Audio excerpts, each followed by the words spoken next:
தூத்துக்குடி மாவட்டம் கோவில்பட்டிக்கு அருகே உள்ள வீரவாஞ்சி நகர் பகுதியைச் சேர்ந்த ஒருவர் கேரளாவில் தங்கி கூலி தொழில் செய்து வருகிறார். இவரது மனைவி கைக்குழந்தையுடன் தனியாக வசித்து வந்தார். கடந்த 16ஆம் தேதி இரவு அந்த பெண் தனது கைக்குழந்தையுடன் தனிமையில் இருந்துள்ளார். அப்போது நள்ளிரவு நேரத்தில் திடீரென வீட்டில் புகுந்த 2 பேர் குழந்தையின் கழுத்தில் கத்தியை வைத்து மிரட்டி அந்த பெண்ணை கூட்டு பாலியல் வன்கொடுமைக்கு உட்படுத்தியுள்ளனர்.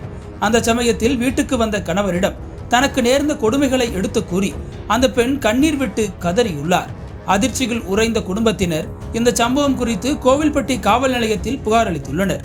அதன் பேரில் ஆய்வாளர் பிரேமா தலைமையிலான போலீசார் பாதிக்கப்பட்ட பெண்ணின் வீட்டிற்கு சென்று விசாரணை மேற்கொண்டனர்.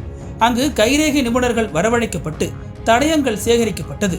முதற்கட்ட விசாரணைகள் அதே பகுதியைச் சேர்ந்த மாரிசெல்வம், மாரியப்பன் ஆகிய 2 பேரும் இந்த குற்றத்தில் ஈடுபட்டிருந்தது கண்டுபிடிக்கப்பட்டது.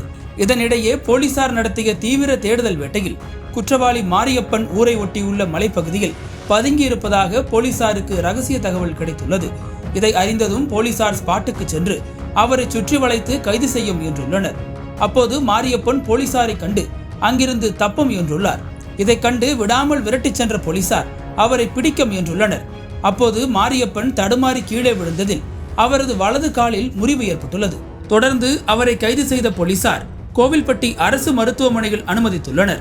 இந்த நிலையில் அவருக்கு மாவுக்கட்டு போடப்பட்டுள்ளது. அதே போல இந்த வழக்கில் தொடர்புடைய மற்றொரு குற்றவாளியான மாரிசெல்வத்தை போலீசார் தீவிரமாக தேடி வந்தனர். கடந்த 24ஆம் தேதி கிடைத்த தகவலின் பேரில் போலீசார் அவரை பிடிக்க சென்றனர். அப்போது அவர் போலீசாரை அரிவாளால் வெட்டிவிட்டு அங்கிருந்து தப்பியுள்ளார். இதனால் தற்காப்புக்காக துப்பாக்கியால் சுட்டதில் மாரிசெல்வத்தின் இடது காலில் குண்டு பாய்ந்துள்ளது.